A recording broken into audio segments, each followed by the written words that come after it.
Hey guys, happy December. So, I want to come over here today to share with you guys informative and alarming information.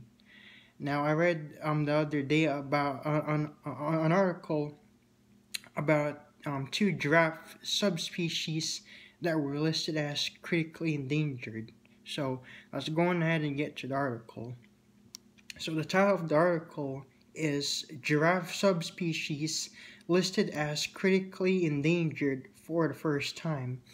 And it is written by ABS-CBN News, which is a Filipino media network, and which I'm really shocked about because Filipinos in general, many people in the Philippines don't really they're not really animal lovers. They don't really care about the environment, and they eat um, whale shark fins and dugong meat, which I believe is now illegal, but I believe they're still doing it.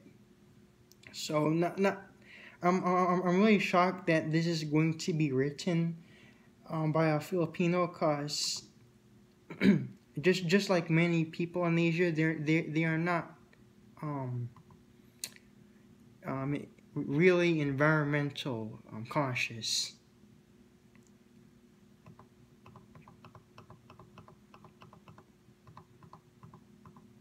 All right. If we don't act now, future generations may only see giraffes in encyclopedias and museums. And I'm sure you've heard other people tell you guys that. The planet's tallest animal is now facing a threat of potentially being wiped off the face of the Earth, with two subspecies listed as critically endangered for the first time. According to the latest report of the International Union for Conservation of Nature, which is abbreviated to IUCN, the Kordofan and Nubian subspecies of giraffe are now critically endangered, while the reticulated giraffe was listed as endangered. Thornycrops and West African giraffes, on the other hand, are considered to be vulnerable, which is close to being endangered. While the Rothschild's giraffe is near threatened. Yes, there is such a giraffe called the Rothschild's giraffe. I don't know why the heck they would give that awful name to a giraffe, but there is such a giraffe. According to IUCN's Red List of Threatened Species, there are only over 4,000 Kordofan and Nubian giraffes left in the wild, meaning the gentile creatures are just a stage away from being extinct. The news came as a surprise to most people and even for some conservationists. IUCN noted that historically giraffes have been overlooked in terms of research and conservation. Although giraffes are present in almost every zoo and are often seen in the media, Dr. Julian Fennessy, co-chair of the IUCN Species Survival Commission Giraffe and Okapi Specialist Group and director of the Giraffe Conservation Foundation, warned that the gentle giants are undergoing silent extinction. The world's tallest animal is under severe pressure in some of its core ranges across East, Central, and West Africa. It may come as a shock that 3 of the currently recognized 9 subspecies are now considered critically endangered or endangered. But we have been sounding the alarm for a few years now, he explained in a statement. Like most reasons for endangerment, humans are the largest threat to the iconic animals. Now, when they say that humans are the threat, they're saying that Africans, melanated people, are the threats because genetically speaking, Africans, melanated people as a whole, are the only pure humans in the world. The other groups of people are subhuman Neanderthals. So that that's that's the part of the article that I disagree with, because Africans are not the ones responsible for the silent demise of many African animals. It's because of the colonizers from Europe and Asia who are going there poaching, hunting the animals for fun, and the Chinese building huge establishments and structures in many African countries. If you take a look at the Chinese ghost towns in Angola, that whole area of land there probably used to be where thousands of giraffes, zebras, wildebeests, and antelopes would graze. But now they're completely gone. They probably moved somewhere else, migrated somewhere else, because the Chinese took over their land.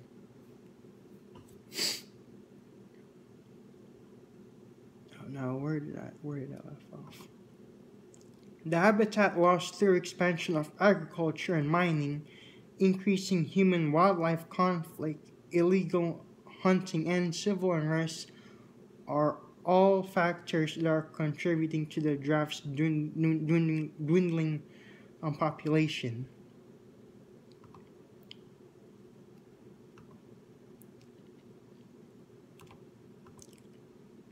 The updated IUC and Red List assessment highlights that we have been saying for years giraffes are in trouble, and there's no one solution to giraffe conservation in Africa. Different scenarios require different approaches. Steph Finessi, director of GCF and member of the IUCN SSC JOSG, said. Finessi also called the public to rally for support and spread awareness, which the director believes will ultimately help to save them in the wild. According to GCF, however, it is not yet too late, and that the tall animals will still have a chance, as two of the subspecies population has increased.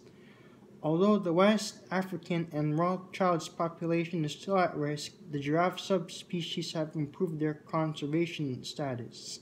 From being considered as endangered, the two have been downlisted, vulnerable, and near threatened respectively.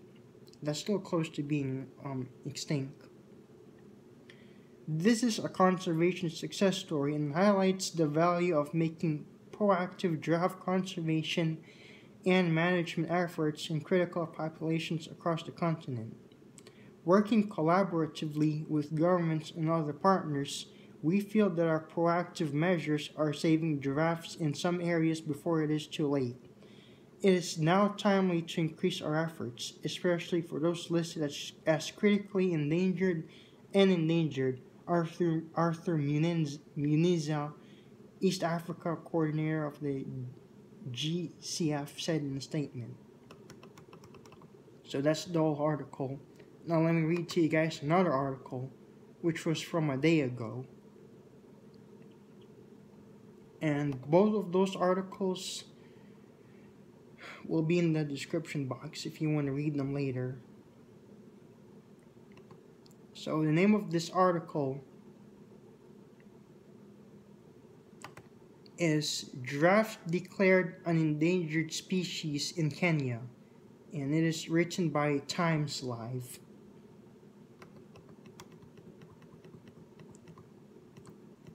Giraffes have been declared critically endangered in Kenya. Bloomberg reported that according to Kenya Wildlife Service, the country has lost 40% of its giraffe population in the past years. Now, they're gonna keep telling you that's because the people in Africa are the ones responsible for it, when they're really not. I'm going to say again that it's because of the Caucasians going in there hunting them for sports, and the Chinese um, taking up a lot of land and also killing them to use in traditional Chinese medicine. Because the Chinese have weird beliefs. For example, that rhino horns bring good life. They are really weird beliefs that are not scientifically proven. Only 659 Rothschild's giraffe remain. That's fewer than the amount of followers that some of my Instagram friends have. Because many of my Instagram friends have over 659 followers. So you know these giraffes are dying rapidly,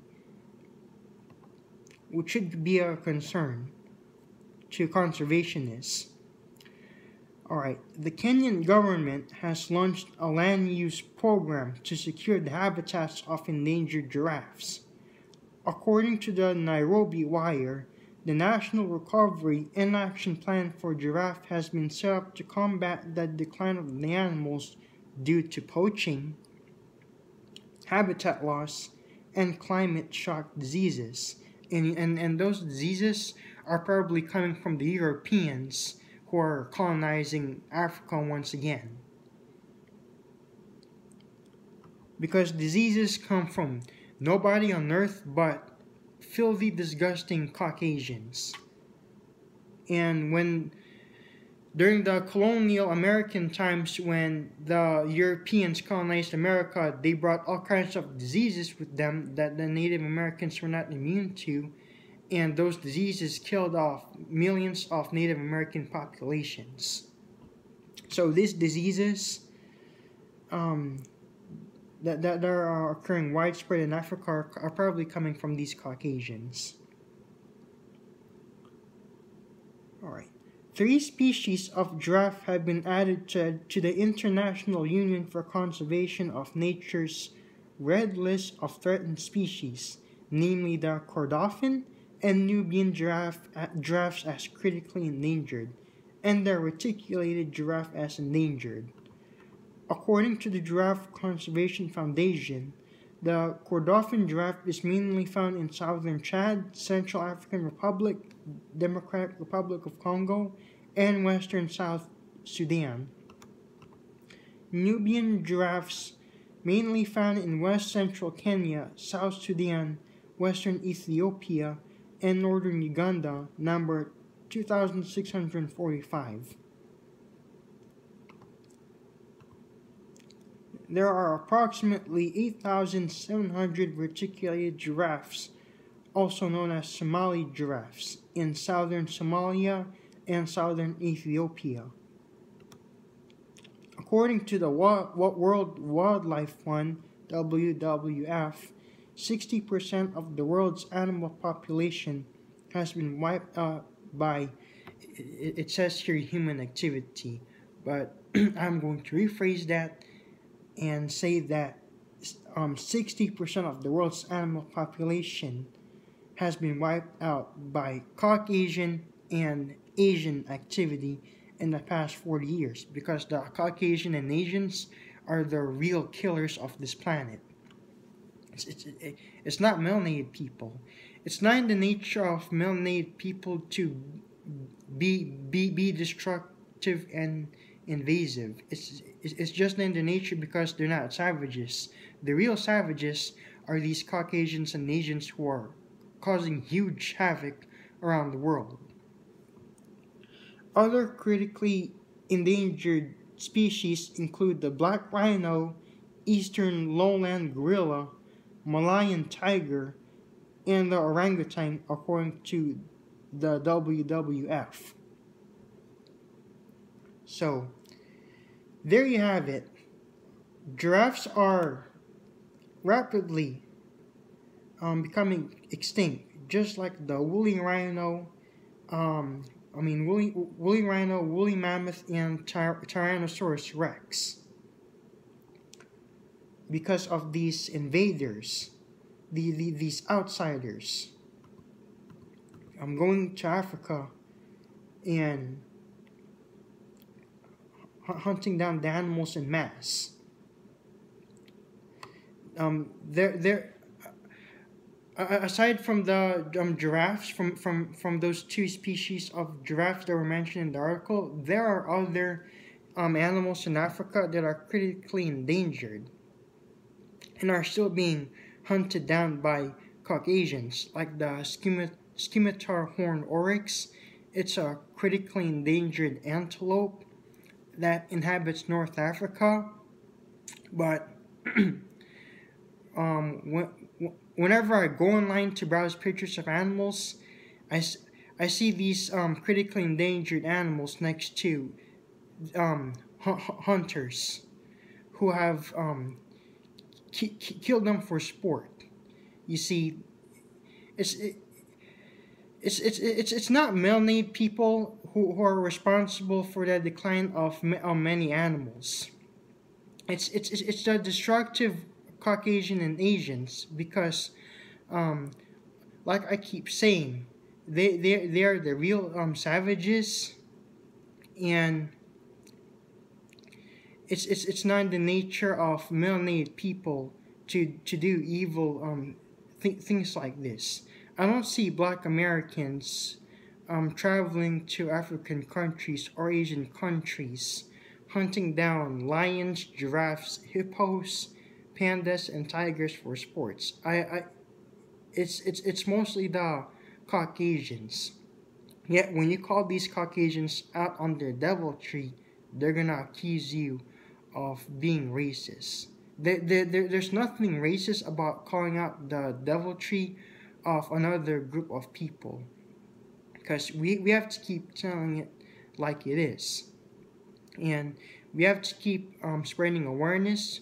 We have to keep we have to keep warning and sharing people what's happening to the world around them, because unfortunately not many people care about animals in their environment. I remember in high school I've been called weird for being an animal lover, and that's just the unfortunate truth about the society we live in. Nobody cares right now until it's too late. So we have to keep spreading awareness about the stuff that's happening around our planet. And for those of you who are teachers watching this video, perhaps you can assign more projects about endangered species. You can assign your students to do research on a particular endangered species and present it to the whole class. That's what you can be doing more. Assigning more projects, spreading the awareness of these issues. And with all of that said, I will say shalom.